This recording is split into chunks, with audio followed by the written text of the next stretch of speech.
নমস্কার বন্ধুরা, একটি গুরুত্বপূর্ণ খবরে নজর রাখব। আজকে বর্তমান পেপারে খবরটা দেওয়া হয়েছে, যেখানে বলা হয়েছে যে পিএফের পেনশন তোলা যাবে না 3 বছর পর্যন্ত। অর্থাৎ 3 বছর পর্যন্ত কিন্তু পিএফের পেনশন তোলা যাবে না। খবরটা বাপ্পাদিত্য রায়চৌধুরী লিখেছেন, আমি একটু আপনাদের সাথে শেয়ার করছি। পিএফ গ্রাহকরা চাকরি ছাড়লে বা কর্মক্ষেত্র বদল করলেও পেনশন ফান্ডের টাকা তুলতে পারবেন না। তার জন্য অপেক্ষা করতে হবে অন্তত 3 বছর। বেসরকারি সংস্থার কর্মীরা যাতে পেনশন ফান্ডে টাকা রাখায় আরও বেশি উৎসাহিত হন, তার জন্যই কেন্দ্র এই নয়া নিয়ম আনতে চলেছে বলে খবর। এমপ্লয়িজ প্রভিডেন্ট ফান্ড অর্গানাইজেশন বা ইপিএফও অর্থাৎ ইপিএফ, যেটা আপনারা জানেন যে এমপ্লয়িজ প্রভিডেন্ট ফান্ড বেসরকারি ক্ষেত্রে ম্যাক্সিমাম বা কর্পোরেশনের কর্মচারীদের জন্য থাকে। সেখানে বলা হয়েছে যে 3টি সামাজিক সুরক্ষা প্রকল্পের আওতায় থাকেন পিএফ, পেনশন ও বিমা এমপ্লয়িজ প্রভিডেন্ট ফান্ড অর্গানাইজেশন। সেখানে বলা হয়েছে প্রতি মাসে কর্মদাতা সংস্থা কর্মচারীর নামে যে 12% টাকা পিএফে জমা করে, তার থেকে 8.33% চলে যায় পেনশন ফান্ডে। এবং কর্মক্ষেত্রের শর্ত হলো অন্তত 10 বছর পেনশন ফান্ডে টাকা জমা করতেই হয়। যদি কেউ কর্মক্ষেত্র বা সংস্থা বদল করেন, তখন তার পেনশন ফান্ডটিও নতুন সংস্থায় সরানো হয় এবং ধারাবাহিকতা বজায় থাকে।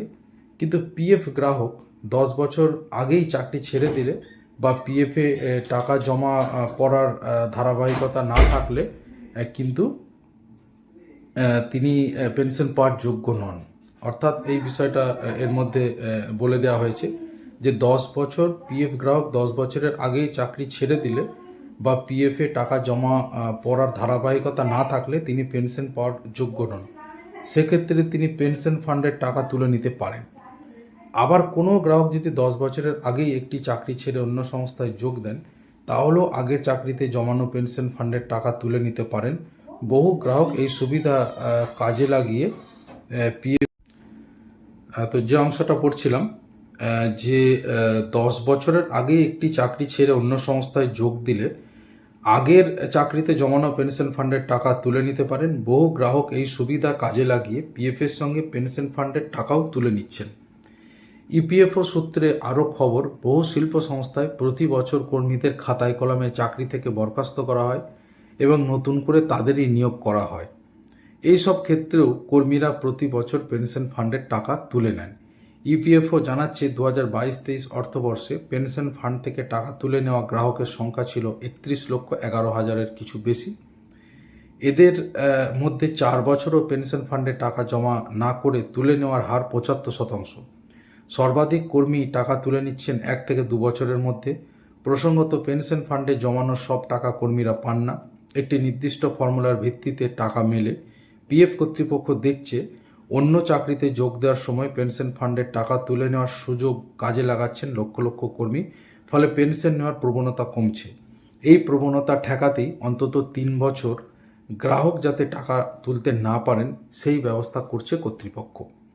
ইপিএফের কেন্দ্রীয় অচি পরিষদের সদস্য তথা টিইউসিসির সাধারণ সম্পাদক শিবপ্রসাদ তিওয়ারি বলেছেন, আমরা কেন্দ্রীয় শ্রমমন্ত্রী মনসুখ মান্ডব্যের কাছে আর্জি রেখেছিলাম পেনশন ফান্ডের রিটার্ন বাড়াতে হবে।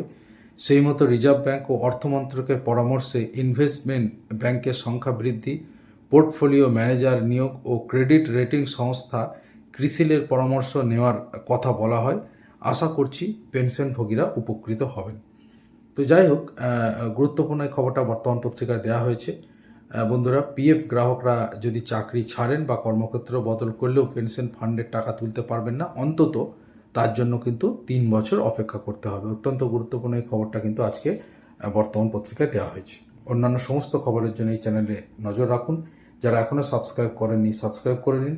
আশা করি সরকারি চাকরি খবর বা যারা চাকরি করছেন তাদের খবর বা সাম্প্রতিক ঘটনাবলীর জন্য কিন্তু আপনাদের কোনো রকম অসুবিধা হবে না। সবাই ভালো থাকবেন। ধন্যবাদ।